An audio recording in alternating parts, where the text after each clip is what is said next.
Hi అండి. MBT institute Vijayawada. Sir ఈ రోజుతో మనది 45 బ్యాచ్ అన్నది కంప్లీట్ అవ్వడం జరిగిందండి. ఈ 45 బ్యాచ్ నుంచి ఏంటంటే మనం ఫ్రెషర్స్‌ని, షాపుల వాళ్ళని డివైడ్ చేయడం జరిగిందండి. ఓకే. 20 రోజులన్నది ఫ్రెషర్స్‌కుంటది. ఓకేనా. 20 రోజులు కంప్లీట్ అయిన తర్వాత ఇంకో 20 రోజులు చిప్ లెవెల్ ఉంటది. షాపుల వాళ్ళు 20 డేస్ వర్క్ నేర్చుకోవచ్చు. ఎవరైతే కొత్తగా మొబైల్ రిపేరింగ్ నేర్చుకొని ఫీల్డ్‌లో ఉండాలి అనుకుంటున్నారో వాళ్ళకి 40 రోజులు ట్రైనింగ్ అయిన తర్వాత ఆళ్ళ స్కిల్‌ని బట్టి కొంతమంది స్పీడ్‌గా ఉంటారు. కొంతమంది స్లోగా ఉంటారండి.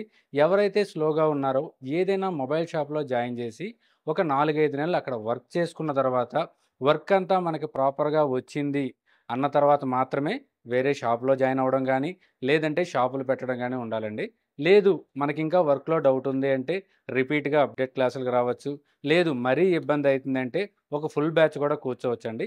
ఫస్ట్‌లో ఏదైతే ఫీజ్ అమౌంట్ కట్టించుకున్నారో అదే ఫీజ్ అమౌంట్ అప్డేట్‌లకొచ్చినా సరే మన ఇన్‌స్టిట్యూట్ తరపు నుంచి ఏ అప్డేట్‌కొచ్చినా సరే ఎవరి దగ్గర ఏ ఫీజు ఉండదండి.